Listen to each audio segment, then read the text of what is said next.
These are the 5 biggest myths about opera. I have my lovely assistant again, Gidget the cat. I am a young opera singer very early in my career. I've gotten many different reactions when I tell people that I am an opera singer or I am going into opera as a career. Generally, I find that there are 5 huge misconceptions about opera. I have ranked them here to how frequently I get these responses, such also how different the myth is compared to the fact. At number 5, the response that opera is tragic. Everyone dies. Is that a myth or is that a fact? That is in fact a myth. Opera is not just about death, and in fact in a lot of operas, nobody dies. There are tragic operas, but there are also comic operas. If you've ever heard of Gilbert and Sullivan, they were very famous for their extremely comedic operettas. In fact, I've gone to operas where I've laughed more than I have in actual live comedy shows.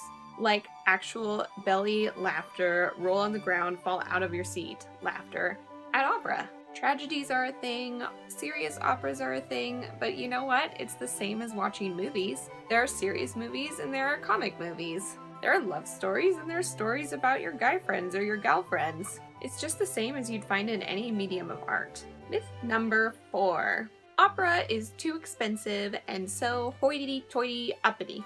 Okay, that's just really false.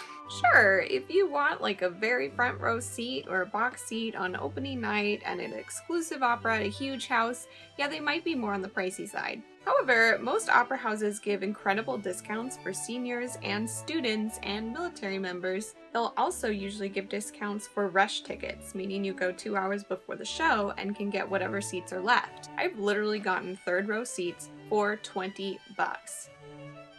The cheaper seats for most A-level big houses are around $25 and under, and if you have a local smaller opera house, they're even less.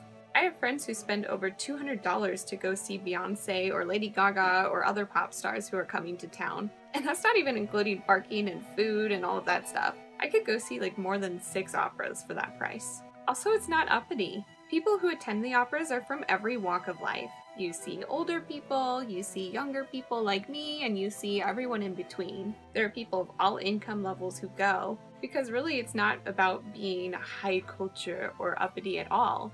It's about an art form, and that art form is about humanity, just like going to a movie or a concert. Myth number 3. Oh my gosh, did you see that child opera star on whatever TV show that's on right now? No, she's not an opera star. This is actually very important. Children are not opera stars. If you give a child opera repertoire before they're ready, before they're vocally mature enough to sing it, you will damage their vocal cords. Oftentimes you find that these child singers aren't singing later in life. And that's because they can't. They literally cannot sing, or they can't sing well at least. The kind of music that they were singing when they were younger has made it so that their vocal folds have been damaged and they can't sing when they're older because they have medical issues from that, including vocal nodules, which you have to have surgery to remove in a lot of cases. Should we be teaching classical music to our children? Of course. We just have to make sure it's the appropriate music. Also, opera is sung without a microphone. The singer projects over an orchestra, over other singers, and usually to a huge hall filled with people. So when you have kids singing or even adults singing on these TV shows who are singing into a microphone, chances are you would never hear them over an orchestra. They're not trained opera singers. It's a talent that develops over a lot of time, and most people don't develop full careers until they're well into their 30s. Yes, we should encourage our youth to be singing, and especially to be singing classical music. Just be careful. Myth number 2. Phantom of the Opera is my favorite opera. No. Phantom of the Opera is not an opera. It is musical theater. Musical theater is sung with a microphone. It has dialogue. Opera usually does not have dialogue, and it's sung fully with just the human body, no amplification. In a lot of musical theater, you'll get electronic instruments. There are many differences between musical theater and opera. Phantom of the Opera is about an opera house, but it's not actually an opera. And finally, we are at myth number 1. It's not over until the fat lady sings. You're not fat enough to be an opera singer. False. So false. You do not have to be any weight to be an opera singer, any certain height to be an opera singer, any certain nationality to be an opera singer. To be an opera singer, you just have to work for many years to develop opera technique. Opera singers come in all shapes and sizes and colors. I literally had someone once tell me, "You sound as if you swallowed an opera singer, but you are entirely too small to have swallowed an opera singer." I sound like I swallowed an opera singer because I am an opera singer.